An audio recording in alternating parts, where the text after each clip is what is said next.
ನಮಸ್ಕಾರ, ಸುದ್ದಿ ದಿನಕ್ಕೆ ಸ್ವಾಗತ. ನಾನು ರಾಹುಲ್. ಪ್ರಮುಖ ಸುದ್ದಿಗಳನ್ನ ನೋಡೋಕ್ಕೂ ಮುಂಚೆ ಈ ಕ್ಷಣದ ಹೆಡ್ಲೈನ್ಸ್. ಜನವರಿ 22ರಂದು ರಾಮ ಮಂದಿರ ಉದ್ಘಾಟನೆಗೆ ಮುಹೂರ್ತ ಫಿಕ್ಸ್. ಲೋಕಾರ್ಪಣೆಗೆ ನೀಡುವ ಆಹ್ವಾನದಿಂದಲೇ ಕಾಂಗ್ರೆಸ್ ಬಿಜೆಪಿ ಮಧ್ಯೆ ಸಮರಕ್ಕೆ ಆಹ್ವಾನ. ರಾಮನ ಹೆಸರಲ್ಲಿ ಬಿಜೆಪಿ ರಾಜಕೀಯ ಮಾಡ್ತಿದೆ ಅಂತ ಕಾಂಗ್ರೆಸ್ ಆರೋಪ.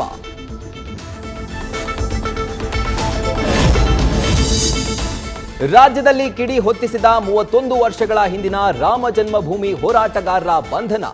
ಜೈಲು ಸೇರುವ ಭೀತಿಯಲ್ಲಿ ರಾಮ ಜನ್ಮಭೂಮಿ ಹೋರಾಟಗಾರರು ಸರ್ಕಾರದ ವಿರುದ್ಧ ನಾಳೆ ಕೇಸರಿ ಪಡೆ ರಣಕಹಳೆ.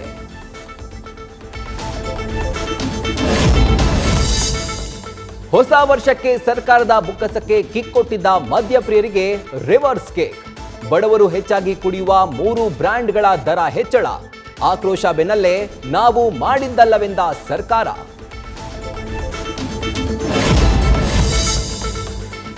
$10 ಲಕ್ಷ ವರದಕ್ಷಿಣೆ ಕೊಟ್ಟಿಲ್ಲ ಅಂತ ಮದುವೆಯನ್ನೇ ಕ್ಯಾನ್ಸಲ್ ಮಾಡಿಕೊಂಡ ವರಮಹಾಶಯ. ವಧುವಿನ ಹೆತ್ತವರು ಪರಿಪರಿಯಾಗಿ ಬೇಡ್ಕೊಂಡ್ರು ಭೂಪ ಹಸೆಮಣಿಯಿಂದ ಪರಾರಿ. ವಧುವಿನ ಸಂಬಂಧಿಕರಿಂದ ವರನಿಗೆ ವರೋಪಚಾರ ಮಾಡಿ ಜೈಲಿಗೆ ರವಾನೆ.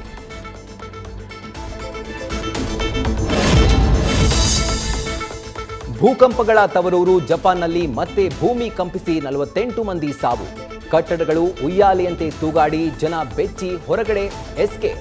ಭೂಕಂಪನದ ಶಾಕ್ನಿಂದ ಹೊರಬರುವಾಗಲೇ 2 ವಿಮಾನಗಳ ನಡುವೆ ಡಿಕ್ಕಿಯಾಗಿ ವಿಮಾನ ಧಗಧಗ. ನ್ಯೂಸ್ ಫಸ್ಟ್, ನಿರ್ಭೀತಿಯಿಂದ ನಿಮ್ಮ ಪರವಾಗಿ.